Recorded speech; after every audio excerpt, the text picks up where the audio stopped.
Hi mga guys, nagkita na pud ta and it's me again. A day in my life as while I work day off. So this is our routine. Every time we don't have anything to do. So here we just finished our merienda sa Greenwich. So we decided to have our exercise, walking. I think we walked 3,000 kilometers from our house to Azuela pero nag-stop me sa katong Greenwich.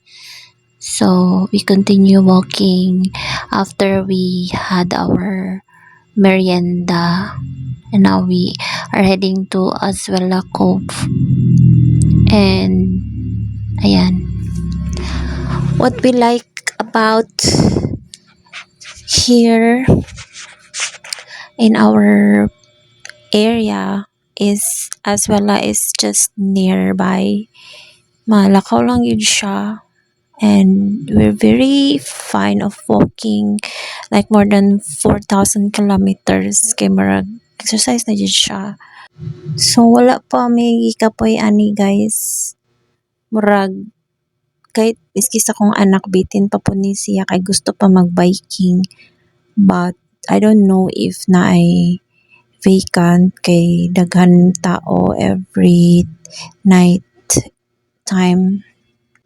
So in case na puno ang bike rental na ami dala na badminton racket and yeah, siguro mag-badminton na lang mi hopefully na ay pwesto.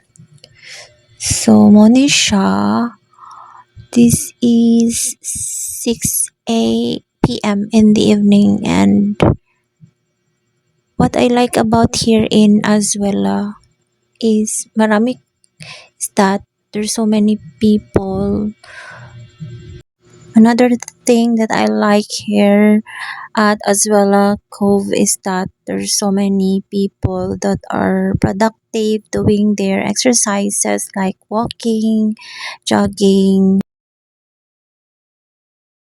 So, malipay ko magtanaw.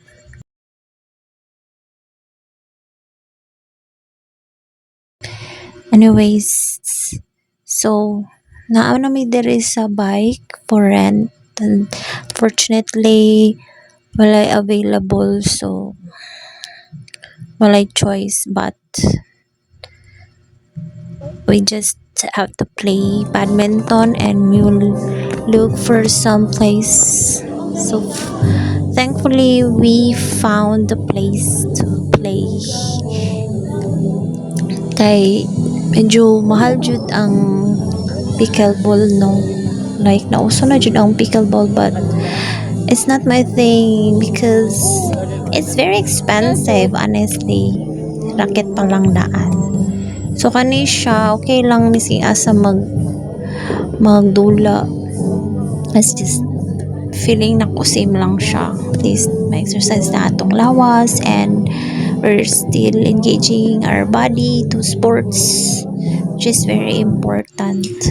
So another thing na naman that I like about here in Azuela Cove is that after you play or after going some exercises, there's so many food or restaurants here or coffee shop na pwede kanan which is mo dyan na mong giapas permente no. Although expensive yun kung diri ka mukaon mo nang some of the people if they come here kay mag ano sila kung mag picnic sila kay mag dala sila mga food murag lingaw pud kay tanaw mga tao diri kay mag picnic.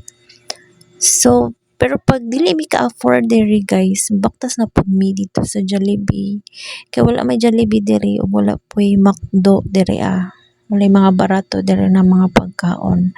Anyways, naade ko ipakita sa inyo guys. So naade ay court diri sa Azuela Cove. Court sa pickleball mo ni siya diri.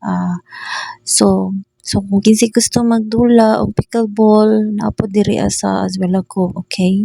Pero regards na lang dinha kay murag dili jud nako care magdula kay expensive siya na sports. So mao to,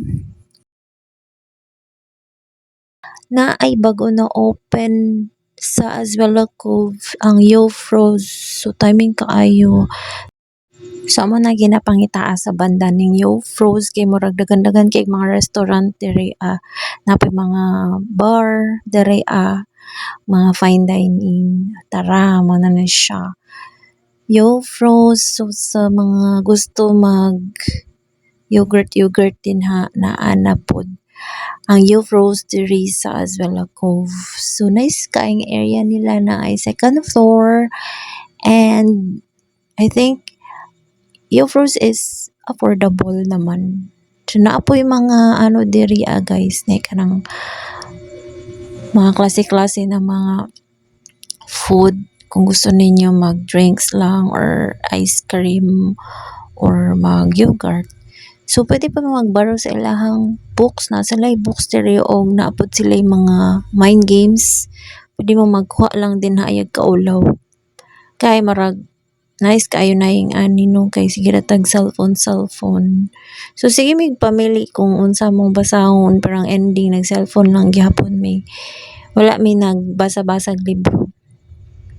So gitry na mo diri sa second floor og nindot kay siya guys. Nindot siya pero murag dili na ko feel kay murag tugnaw kaayo. Kay gikan mi nagdula singot murag dili na ko kaya ang katugnaw sa aircon. Pero naglingkod lang sa mi kay nagpicture. So mo ni siya ang second floor nila. So mao lang to siya guys sa mga gusto mo laag diri sa Azuela Cove. Laag na mo sa mga wala pa kalaag. Until next time, bye.